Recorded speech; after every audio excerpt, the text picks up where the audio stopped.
আজকের ভিডিওর টপিক হচ্ছে মক টেস্ট। কোনো পরীক্ষাকে ক্র্যাক করার জন্য মক টেস্ট সবচাইতে বেশি গুরুত্বপূর্ণ ভূমিকা পালন করে।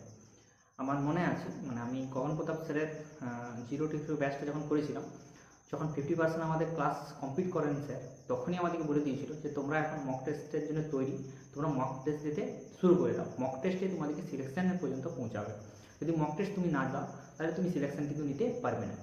এটা এসএসসি রিলেটেড আমার চতুর্থ নম্বর ভিডিও। এর আগে 3টা ভিডিও আমি বানিয়েছি, যে প্রবলেম সম্বন্ধে আমি আলোচনা করেছি, প্লেলিস্ট বানিয়ে রেখেছি, সেখানে গিয়ে তোমরা অবশ্যই ওয়াচ আউট করতে পারো। অবশ্যই তোমাদের যদি কিছু প্রবলেম থেকে থাকে সেই রিলেটেড, তোমরা সেখানে তার সলিউশন পেয়ে যাবে।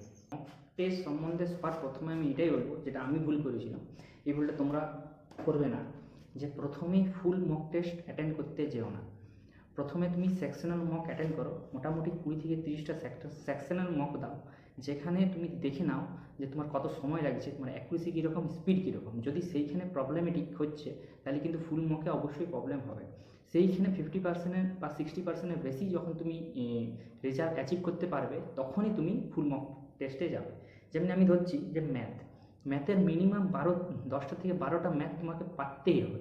যদি তুমি না পাচ্ছ তাহলে কিন্তু ফুল মক টেস্টে যখন তুমি দেবে, সেখানেও কিন্তু সেম জিনিসেই তোমার লক্ষ্য করবে। তাহলে প্রথম এটাই লক্ষণীয় বিষয় বা গুরুত্বপূর্ণ বিষয়, যে ফুল মক টেস্ট দেওয়ার আগে তোমাকে সেকশনাল মক টেস্ট দিতে হবে। এরপর আমি ধরে চলছি যে তুমি সেকশনাল মক টেস্ট অনেকগুলো দিয়েছো, এবার তুমি ফুল মক টেস্টে এন্ট্রি নেবে। এবার ফুল মক টেস্টে এন্ট্রি নেওয়ার সময় তোমার কিছুগুলো জিনিস লক্ষ্য করতে হবে, লক্ষণীয় বা মাথায় রাখতে হবে।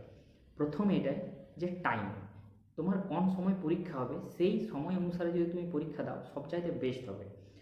এটা তো তোমার হাতে নেই যে এসএসসি কখন তোমাকে পরীক্ষার জন্য ডাকবে, কিন্তু আমি বলবো তুমি দিবে 12টা থেকে 1টা বা 11টা থেকে 12টা, এটাই আদর্শ সময় সকালবেলা। আমি দিতাম 11টা থেকে 12টা। কি ফুল মক টেস্ট যদি যখনই দেবে, পুরোটা দেবে, পুরো 1 ঘন্টা, 1 মিনিট থেকে 60 মিনিট পর্যন্ত কিন্তু যেমনি তুমি বসে করে সেই মকটা দাও।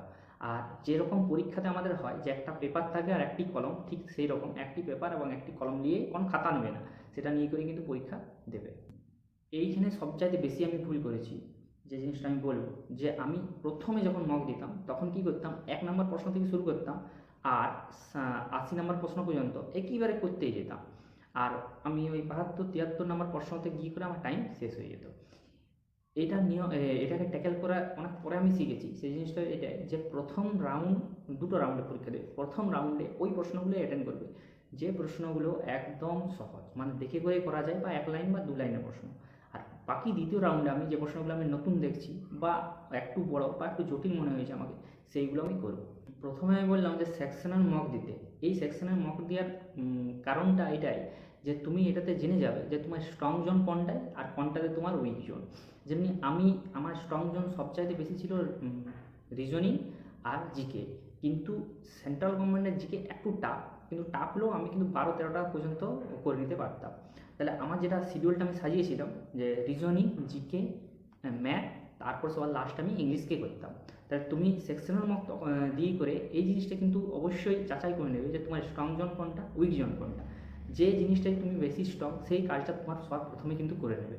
অনেকে ম্যাথ স্ট্রং, তাহলে তুমি ম্যাথ প্রথমে কিন্তু কমপ্লিট করে নেবে। যে জিনিসটা উইক সেই জিনিসটা পরে, কারণ এটা যদি তুমি না করো তাহলে পরীক্ষার সময় কোনো প্রশ্নে আটকে গেলে তুমি কিন্তু ডিমোটিভেট হয়ে যেতে পারে। এটা তোমার স্পিডে বিশেষ ইফেক্ট ফেলবে। রিস্ক, দেখো কম্পিটিটিভ পরীক্ষাটা পুরো রিস্কে ভর্তি। এইখানে এসে যদি তুমি এটা ভাবো যে আমি রিস্ক নেবো না, তাহলে কিন্তু অসুবিধা রয়েছে। ওই সব প্রশ্নকে কিন্তু তোমাকে রিস্ক নিতেই হবে যেসব প্রশ্ন তুমি 50-50 করে ফেলেছো, 4টা প্রশ্ন আছে, 2টোকে বাদ দিয়ে দিয়েছো, 2টোর মধ্যে তোমার কনফিউজিং আছে। এটা বিশেষত ইংলিশ, হিন্দি এবং জিকের ক্ষেত্রে লাগু হয় এই জিনিসটা।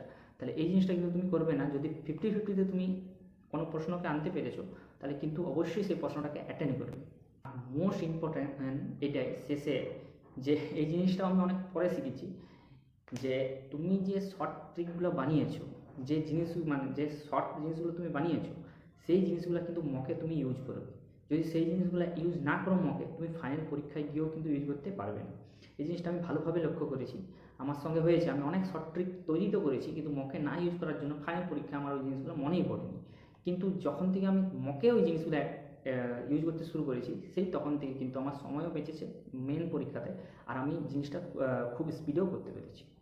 আর সবার লাস্ট এটাই বলবো যে অ্যানালাইসিস করো। প্রথমে যখন আমি পরীক্ষা দিতাম, মক, তখন কিন্তু আমি অ্যানালাইসিস করতাম না। মক দিলাম, রেজাল্ট দেখলাম, কত পেলাম, কটা ভুল কটা ঠিক বাস শেষ।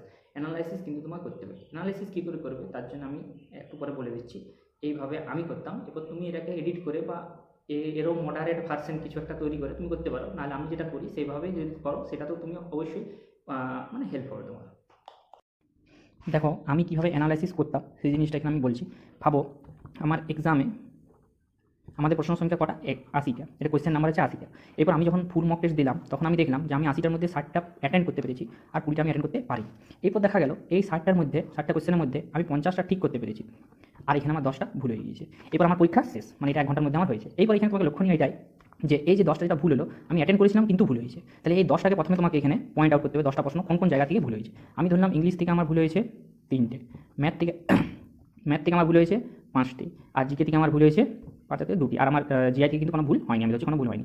এরপর তোমাকে দেখতে হবে যে ইংলিশের কোন চ্যাপ্টার থেকে আমার 3টে প্রশ্ন ভুল হয়েছে। আমি হচ্ছে একটা এরর কারেকশন থেকে ভুল হয়ে গেছে, একটা সিনো এন্টো থেকে ভুল হয়েছে, আর একটা অন্য আদার্স কিছু থেকে ভুল হয়েছে। ম্যাথের আমি দেখলাম ঠিক প্রফিট অ্যান্ড লস থেকে আমার ভুল হয়েছে একটা, সি দেখলাম একটা পার্সেন্টেজ থেকে ভুল হয়েছে এরকম দেখলাম। জিকেতে দেখলাম আমি একটা জিওগ্রাফি থেকে ভুল হয়েছে, একটা হিস্ট্রি থেকে ভুল হয়েছে। এবার হিস্ট্রি থেকে আর জিওগ্রাফি থেকে যেটা ভুল হয়েছে, হিস্ট্রিটা আমি দেখলাম এটা ভুল হয়েছে বুদ্ধ যে জায়গাটা আছে, গৌতম বুদ্ধ ওই জায়গা থেকে ভুল হয়েছে, আর জিওগ্রাফি দেখলাম নদ নদী থেকে ভুল হয়েছে।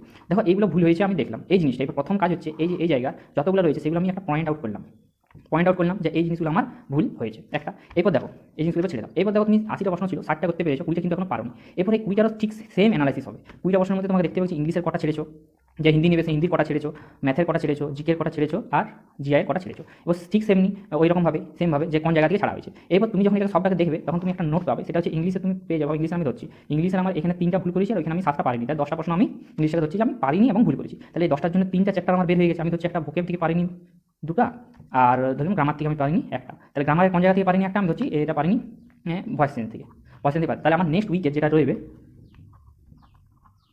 নেক্সট উইকে যেটা রিভিশন ডে থাকবে, এবার তোমার যেদিন মনে হতে পারে আমার যেমন রিভিশন ডে ছিল সানডে, তাহলে সেই দিন কিন্তু এই পুরো জিনিসটা আমি কিন্তু রিভিশন দেবো। যেহেতু আমি প্রফিট অ্যান্ড লসের একটা প্রশ্ন পারিনি সেহেতু পুরো প্রফিট অ্যান্ড লস কিন্তু আমি রিভিশন দেবো। ঠিক আছে, পার্সেন্টেজ পারিনি সেই জন্য পার্সেন্টেজে কিন্তু আমি রিভিশন দেবো। ঠিক সেরকম এটা তো ভুল করেছি, এইখানে 20টা প্রশ্ন আমার ছাড়া যাবে না, কেন এই 20টা প্রশ্ন তো আমি অ্যাটেন্ডই করতে পারিনি। মানে এই জায়গাটাও কিন্তু আমাকে অ্যানালাইসিসের মাধ্যমে বুঝতে পারলাম যে এই প্রশ্নগুলো আমি কিন্তু পাচ্ছি না। এরকম করে তোমাকে সাবজেক্ট ওয়াইজ অ্যানালাইসিস করতে হবে যে কোন জায়গাটা আমি পাচ্ছি কোন জায়গাটা পাচ্ছি না। যে জায়গাটা পাচ্ছি সেই জায়গাটা তুমি আজও পাচ্ছ কালকেও পারবে পরশু পারবে, কিন্তু যে জায়গাটা পাচ্ছ না সেই জায়গাটার উপরে কাজ করতে হবে। এই জিনিসটা যদি তুমি করেছো তোমার নাম্বার ইনক্রিজ অবশ্যই হয়ে যাবে।